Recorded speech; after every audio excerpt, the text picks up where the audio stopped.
The views and opinions expressed do not necessarily reflect those of Access Fort Wayne, the Allen County Public Library, or any other supporting groups. If you'd like to produce a show, call us at 260-421-1250.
Holiday.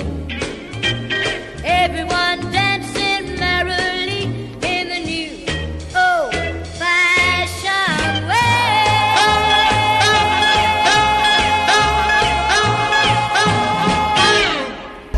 Well, coming up next is Janelle Flint. She's going to be talking about a day as a lab tech.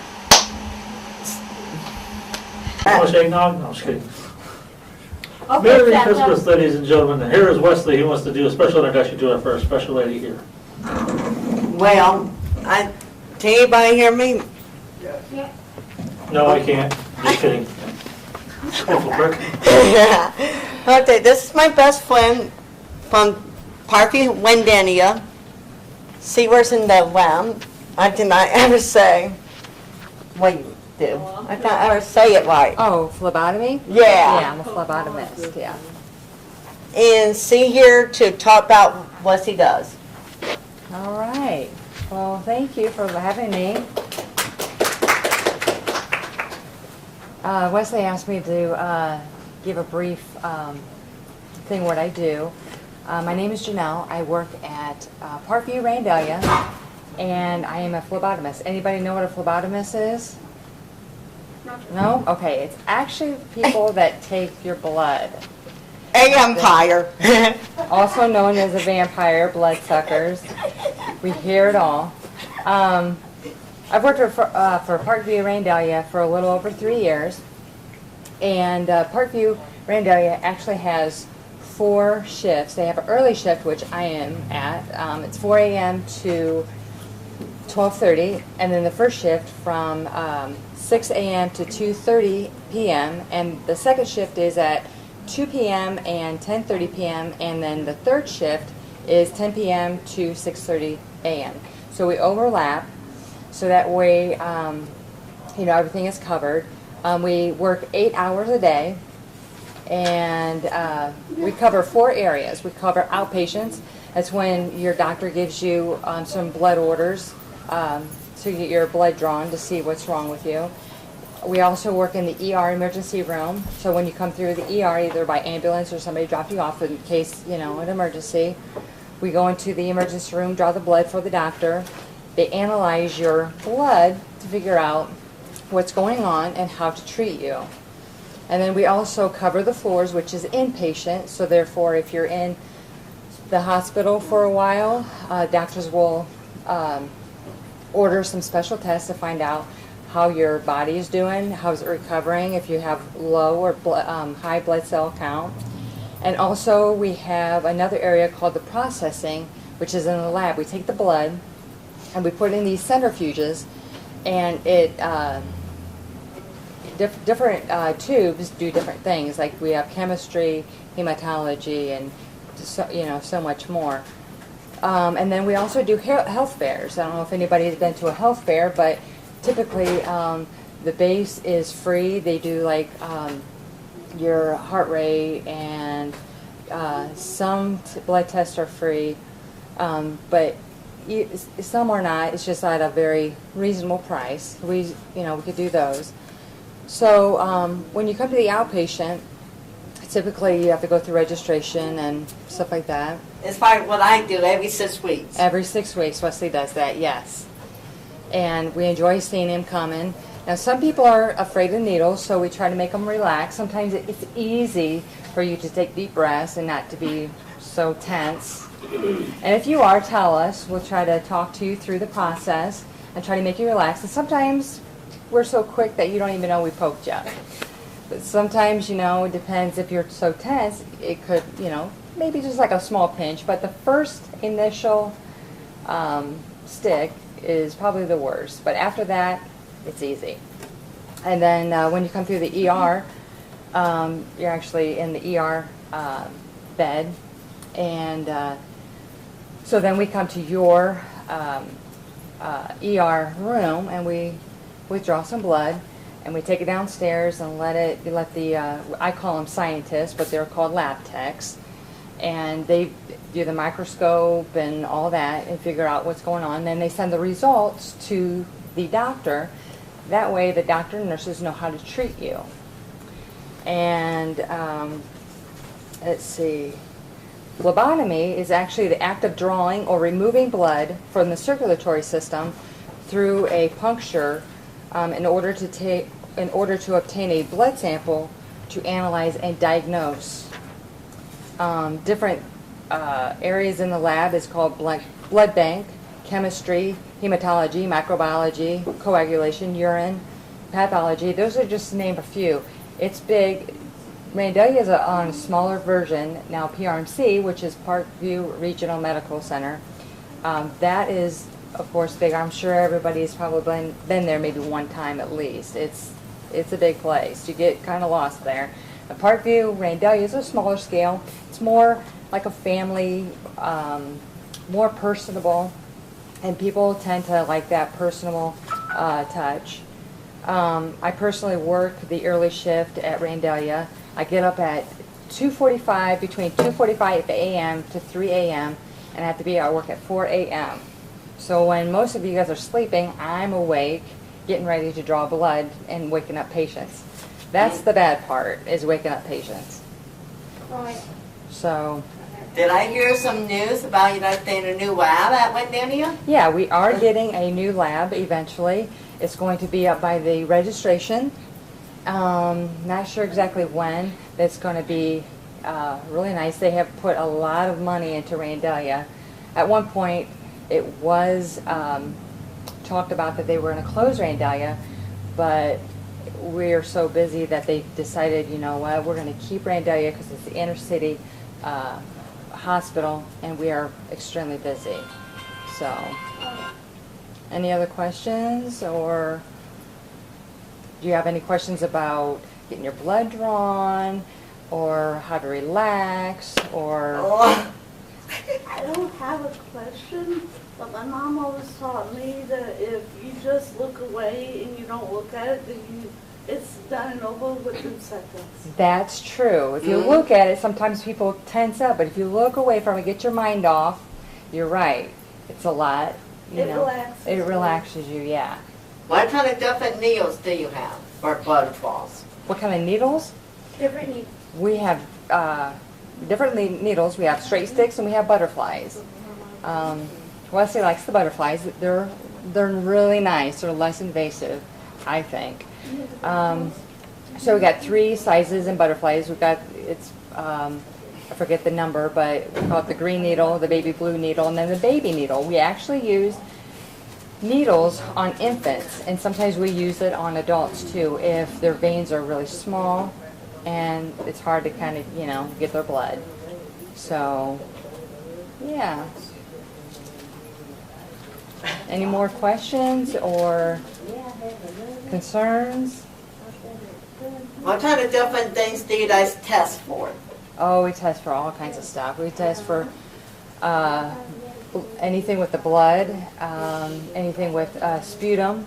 which is sometimes when you cough up stuff, we get that and we send it to PRMC. We do stool, we do MRSA, we do strep throat, flu, urine. Wow, the list goes on. We do a lot of it at Randalia, but there's some of it that goes, directly to PRMC, Parkview Regional. So, What's the most common things? what's the most common blood draws? Mm-hmm. Probably a CBC, which is your blood count, and then your BNP, which is a basic metabolic panel. CMP is a complete metabolic panel, and then also a PT, which is a protein, the coagulation of clotting of your blood, and probably urine too, and pregnancy tests. And now we're getting into the flu season. There's a lot of flu that we have to do. Sometimes when they come through the outpatients, we do flu, and we do MRSA right before you go into surgery, just to make sure that you don't have that MRSA before, the staph infection, yeah. She's had it before. Right. So we try to get that, done, and then we also go to code blues when a person's having either a heart attack or their heart has stopped. We run, actually. When we hear the code blue siren, everybody, there's a whole bunch of people. There's doctors, nurses, phlebots, respiratory therapists. We all are running to this patient's room. There's no walking, there's running, because we have a life to save, and we do not like to lose any lives.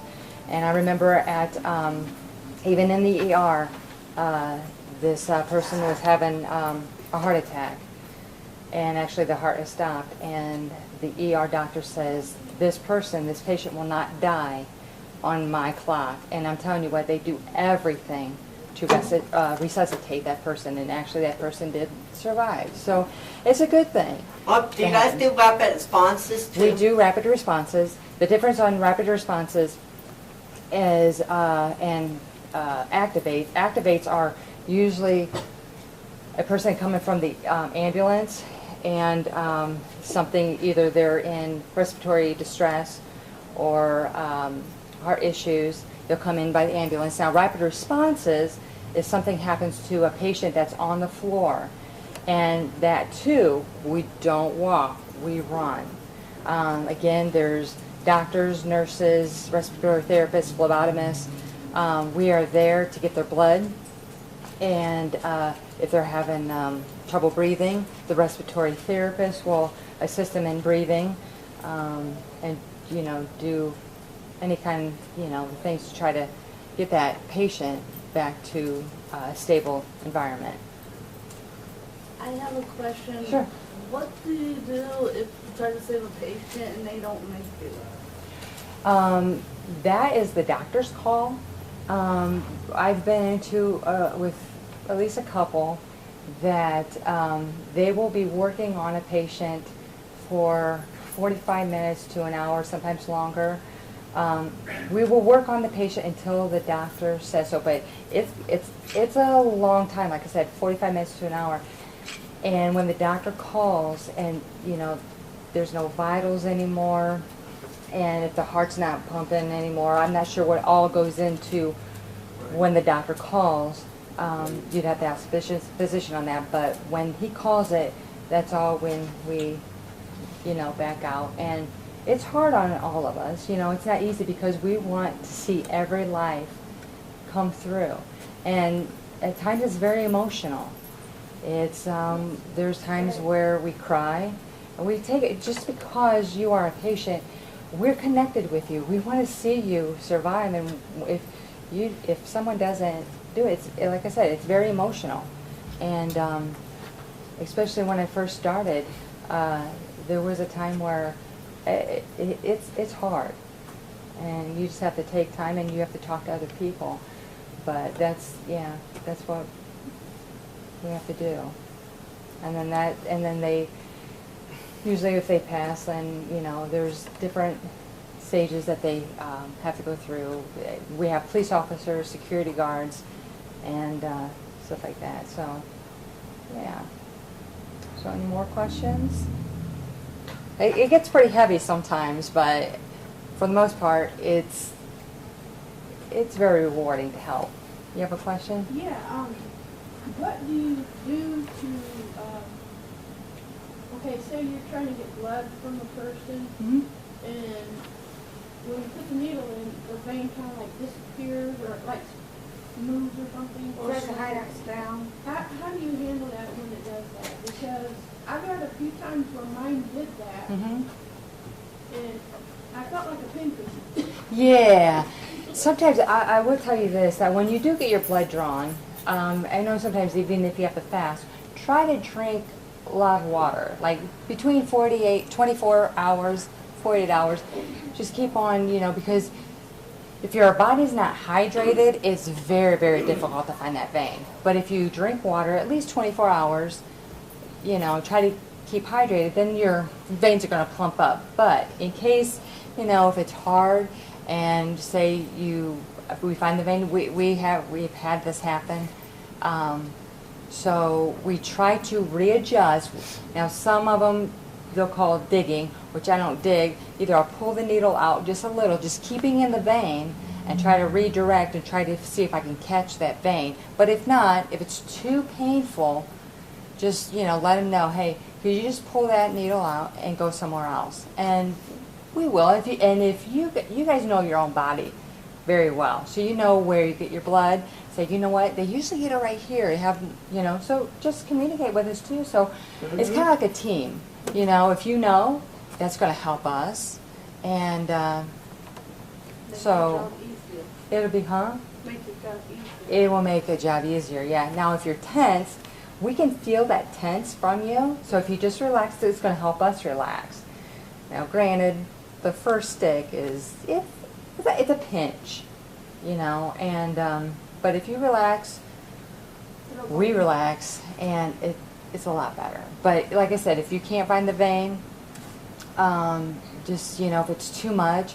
Now some people are terrified in needles, which I understand. I don't think anybody likes needles. But I think one way, She don't like, it takes like 5 people to get hers done. yeah, well now some departments have a vein finder. We unfortunately don't have a vein finder, but we have some really good phlebots that have been in there for years, which Wesley's cousin, I believe, she's been there for years, and she's very, very, very, very good. I've been there a few times. Yeah, and I think, the more experience, the phlebot is, the more, they go somewhere that maybe a new phlebot hasn't even, maybe considered. So, yeah. So even if, there's a new one, at least, give them a try. But if not, just say, hey, is there another phlebot that's been here for a while? And maybe, they can try. But we actually have 2 tries. Okay, after that, then we have to ask a seasoned phlebot. And usually, and then we'll watch to see where they go. So it's a learning process from a phlebot that's been there for a year, 2, 3, compared to a phlebot that has been there for 10, 15, 20 years. So, and I love the older phlebots because I've learned from them all the time. So yeah. I remember that one time when I went in, the one that was doing the work on me was having trouble, and she asked, if I'm not mistaken, I think it was Wesley's cousin. Marge. And she came in and helped out and got it done. So Yeah. it didn't take time at all. Yeah. Marge is pretty good. She's You good. know what you're doing. Yeah. She's pulling the job on you next time. That's what you gonna do on him. Okay, yeah. A little nervous, but I think she showed me what to do, so I think I can handle it. There you go, yeah. No, my cousin is pulling her in. Just my doctor was being kind of little. Yeah, I don't want so to say it. any other questions or What concerns? is the difference between a TSH and a TSH T4? Oh, that you'll, now, there's some patients that will ask us these questions, and by right, we are not allowed to say. That's for your doctor, your nurse that has more education in that, the test and all that. So when they do, we will try our best to tell you, but we can't, because one test could be for a number of things, you know, not just one test. So, I mean, you got like the green tube, it could be for anything. And so we kind of just, you know, let the patients know that, hey, what's this blood for? We'll tell them the name of the test, but if they say what it's for, then we usually have to say, you know, I would consult your doctor or your nurse on that, because, like I said, they're more qualified in that area, and they can, because they're the ones who the doctor's going to diagnose you with those tests. So. Two of them. Oh. Yeah, that tube that you work with, I noticed different sizes and it has different colors on the top. Mm-hmm. Is that for like certain tests? Yes, ma'am. Like the purple lavender tube is basically, it's many tests, but like for one of them, it's a CBC, which is your blood count. I believe that doesn't have any additives in there. And I don't know if you noticed that some tubes have this like little gel on the bottom, which you take the blood and then you send it downstairs and they put it in this huge centrifuge and it spins. It spins, yeah. And what it does, it separates the blood cells with the serum, and then because a lot of times the results and everything are in the serum. So different tests, like in the blue tube is a coag. It's kind of like a powder. It does something different. So yeah, each tube has a different, maybe, I think a couple of them don't have additives. The others have some kind of additive in there for certain kinds of tests. But yeah, don't ever be afraid to, you know, ask. I have patients come in and say, hey, you know, this might be a silly question, but what is that stuff on the bottom? We're there to, you know, to educate you. You can ask anything, you know, and we'll try to answer as best as we can. And no, just remember, no question is dumb at all. It's your blood, it's your test, and we want to make you safe and feel comfortable. And for the most part, it's an easy process, pretty quick. So yeah, just don't ever hesitate to ask.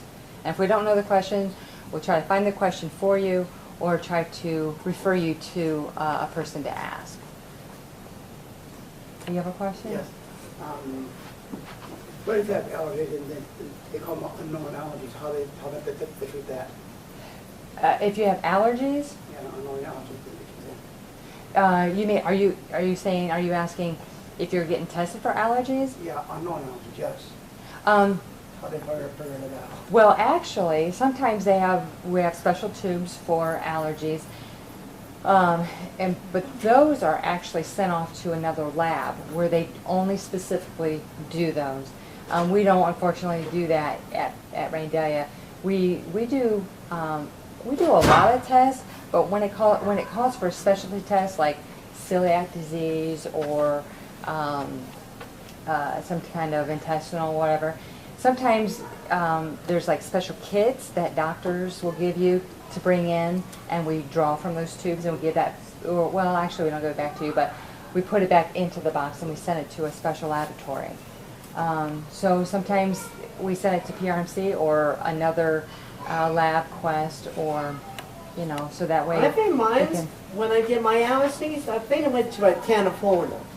Yeah, somewhere. I have no idea. There's a lot of laboratories, different special labs that they go through. Yeah, California is one of them, and I don't even know where. They're just all over. But it's interesting because there's life in the blood.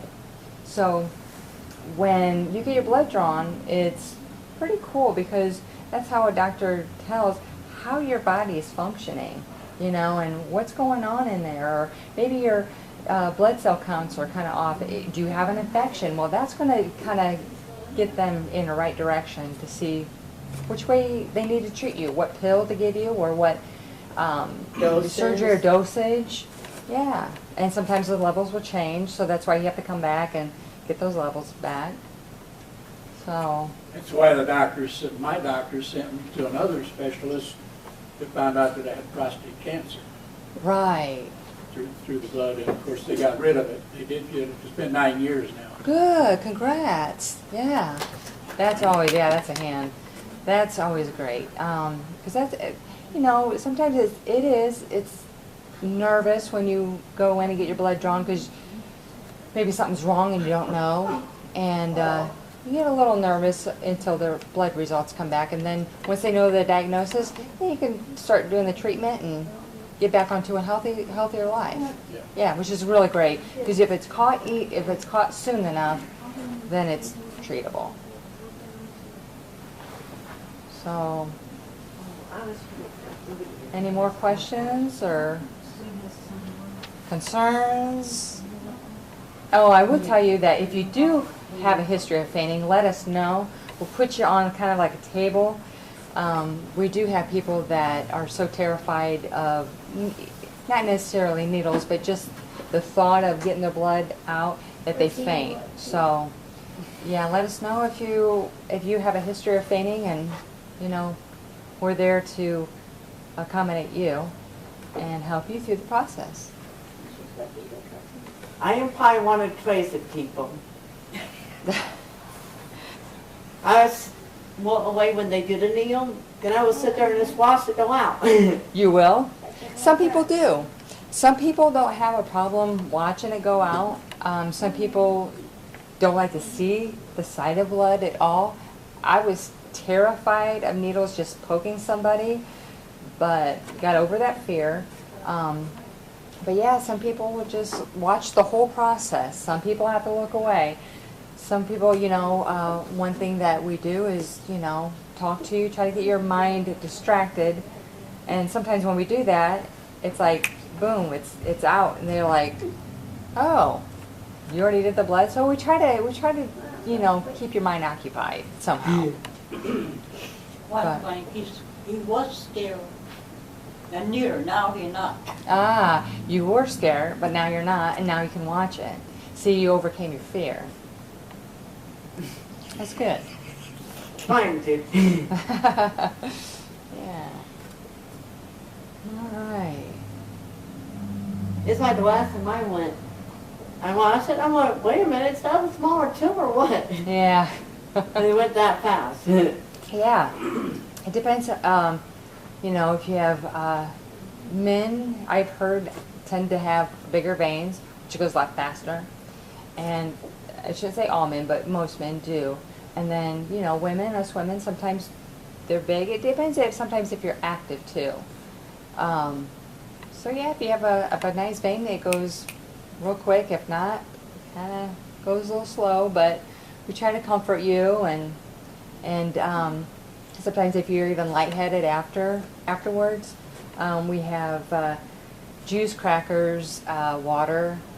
Sometimes when people get lightheaded, it's, you know, the sugar's kind of going down. You need to get that sugar back up and kind of get What some about water. if this was not a lab test, but it was some kind of test? I got dizzy, my vision got blurred, I was hot and pale. What is that? Is that common when that happens? Yeah, sometimes it is. Sometimes that's probably on the verge of maybe fainting, maybe. I know sometimes when you watch a patient and they faint, most of the time the signs are they get white, they get clammy, they just kind of get lightheaded. And if you get it soon enough, what we do is we put usually a wet towel behind your neck and kind of perk you up. But yeah, you could have, you know, the tendency maybe of maybe fainting, like near fainting, but you didn't. So yeah, sometimes it is common. It's nothing, you know, I would, you know, like we say, we consult your, you know, your physician on that to make sure, you know, you're doing okay. But usually, yeah, I mean, it doesn't happen a lot, but it happens. Yeah, and we're all there to help you through the process. We'll call for our co-workers, and they're right there. So, yeah. Any other questions? All right. Well, thank you, Wesley, and thank No you problem. for your time. And if you're ever at Parkview Randalia, please come up and say hi. All And right. you got the best team there. All right, yeah. All right, well, thank you.